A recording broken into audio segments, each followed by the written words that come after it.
बिहार में पंचायत चुनाव को लेकर तैयारी जोर शोर पर है। कुछ दिन पहले ही खबर आई थी कि चुनाव आयोग ने अलग अलग जिलों के पदाधिकारियों से कहा है कि वह अपने अपने निर्धारित राज्यों से ईवीएम मशीन खरीदने की प्रक्रिया शुरू कर दे। जिसके बाद से एक और खबर आई कि अलग अलग जिलों से पदाधिकारियों की टीम ईवीएम खरीदने के लिए संबंधित राज्यों में भी जा रही है। अब पंचायत चुनाव को लेकर कुछ सख्त नियम भी सामने आ गए हैं जो कोरोना के मद्देनजर बनाए गए हैं। इसके पहले विधानसभा चुनाव में भी हमने देखा था कि किस प्रकार से कोरोना गाइडलाइंस के साथ चुनाव संपन्न कराया गया था, और उसी प्रकार पंचायत चुनाव में भी कोरोना के कारण कुछ खास नियम बनाए गए हैं जिसके बारे में हम आगे चर्चा करेंगे। कहा गया है कि अगर पंचायत चुनाव के दौरान ये नियमों का पालन नहीं किया गया तो फिर आपदा प्रबंधन अधिनियम और भारतीय दंड संहिता के अनुसार उस व्यक्ति पर कार्रवाई की जाएगी। अब नमस्कार, मेरा नाम है मोहित कुमार सिंह और आप देख रहे हैं जनता जंक्शन का विशेष कार्यक्रम explainer. Palm view hospital, Patna का सबसे शानदार अस्पताल जहां ट्रॉमा सर्विसेज के साथ यूरोलॉजी का भी उचित इलाज होता है। इसी के साथ यहां आपातकालीन सेवा जैसी अन्य व्यवस्थाएं भी उपलब्ध हैं। विधानसभा चुनाव के दौरान कोरोना को लेकर काफी नियम बनाया गया था, लेकिन हमने देखा कि वह सब धराशायी हो गए। कहने का मतलब है कि नियमों की अनदेखी हुई।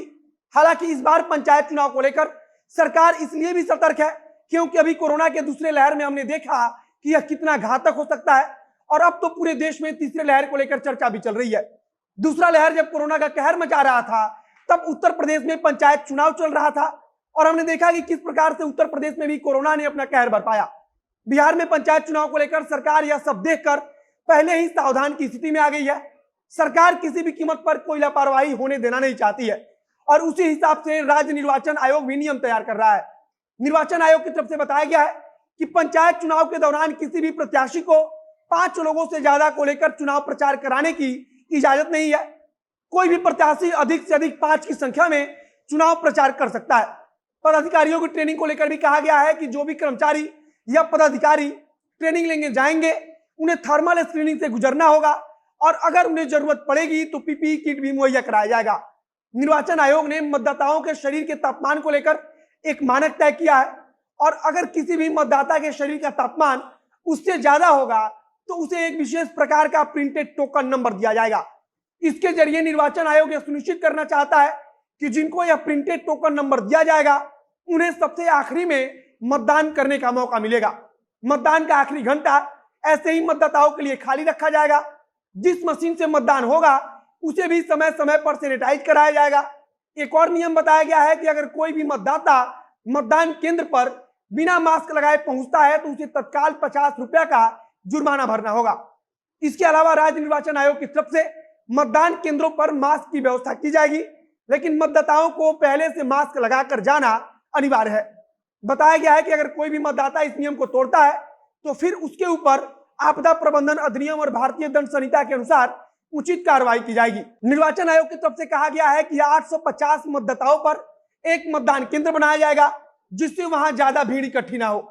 ऑनलाइन तरीके से नामांकन करने का भी विकल्प दिया गया है। तो वहीं नामांकन करने के लिए आवेदक को मात्र एक गाड़ी लेकर पहुंचना होगा। जिस दिन चुनाव चिन्ह बांटा जाएगा उस दिन केवल एक आवेदक या उसके द्वारा अधिकृत कोई व्यक्ति ही पहुंच सकता है। कहा गया है कि अगर चुनावी सभा होता है तो उसमें कितने लोगों की भीड़ जमा हो सकती है, इसको लेकर राज्य आपदा प्राधिकरण का नियम मानना होगा। कुल मिलाकर राज्य निर्वाचन आयोग की तरफ से पंचायत चुनाव को लेकर तैयारी जोर शोर से हो रही है। निर्वाचन आयोग कोरोना के मद्देनजर कई प्रकार की विशेष तैयारी कर रहा है। फिलहाल ईवीएम मशीनों को लेकर भी लगातार दूसरे राज्यों से खरीदारी का काम चल रहा है। अलग अलग जिलों में पदाधिकारियों की टीम नियुक्त की गई है जो अपने संबंधित राज्य से ईवीएम मशीन खरीदारी के लिए जिम्मेदार है। इसके अलावा बैलेट पेपर से भी चुनाव कराने की तैयारी है।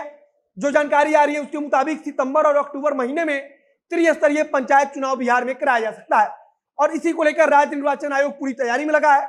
कुछ दिन पहले यह खबर भी आई थी कि जरूरत के मुताबिक ईवीएम मशीन न मिलने के कारण पंचायत चुनाव में बैलेट पेपर का भी उपयोग किया जाएगा, और इसे लेकर भी निर्वाचन आयोग ने निर्देश दिया था। फिलहाल पंचायत चुनाव को लेकर जो जानकारी आई है उसे हमने आपको बता दिया। आगे जो कुछ नई जानकारी आएगी उसे भी हम आप तक पहुंचाते रहेंगे। इस वीडियो को वहीं समाप्त करते हैं। वीडियो अगर फेसबुक पर देख रहे हैं तो पेज को लाइक कीजिए, अगर यूट्यूब पर देख रहे हैं तो चैनल को सब्सक्राइब कीजिए।